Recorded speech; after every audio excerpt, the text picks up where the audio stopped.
Every Time I Die. This is a band that I went out of my way, regardless of what our schedule was, to watch every single day from work this summer. Every single day I would go out of my way. Doesn't matter if it was full and I could barely get close to the stage, whether I was side stage. That's one of the, when it came to learning how to play bass, that band, and learning how to play bass in a metal band, because when I joined a metal band, I didn't listen to metal. I had no idea how to even, you don't play bass in a metal band the same way you do in a band like The Used. It's like a completely different way of playing. And Every Time I Die was one of those bands I was like asking friends, if I want to be good at bass in a metal band, who do I listen to? And everyone says Every Time I Die. And they're right, because they shred, they rule.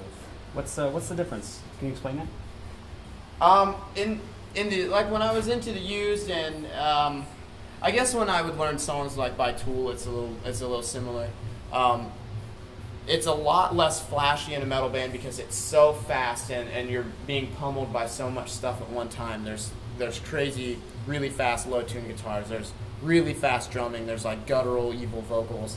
And if a lot of the time, if you got a bass player who's back there, you know, just shredding around, going up in the higher register, it just, you know, it sounds like there's too much going on. And for me, when I joined my very first local band, She's a Nightmare, I remember going to practice and playing bass like I knew how, which was, you know, using scales and using modes and keys and applying all of that stuff to what they were playing. So I'm just playing all over the place, and they're just like, you know, the guitar players are playing these really complex riffs, and you're over here just like bouncing around with this loud, crappy bass tone because, you know, I have terrible gear. You know, I'm paying for it on my own while I'm in high school. And with metal now, a lot of it for me is I lock in with Jared, and I make sure that it's my job to be the bottom end. I'm there to keep things uniform and give the gut of the song. You know, basically, I feel like my job when I'm on stage in a metal band, it's to just punch you in the balls with bass. You know, like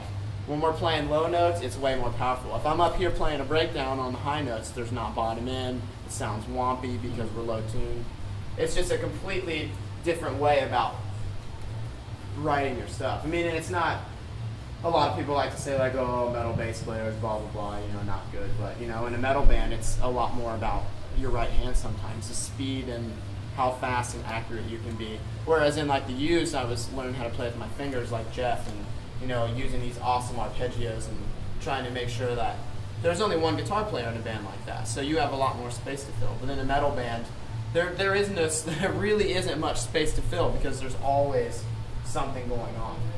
And it took me a really long time to understand that. And Every Time I Die was like that. You know, Every Time I Die has their parts where the bass player is just shredding and matching this crazy guitar riff. But at other times, you know, if there's a guitar solo going on, you know, or there's a really catchy guitar riff or catchy vocal melody, it's your job to hold down that bottom end and make sure it's you know, a more uniform, cool part.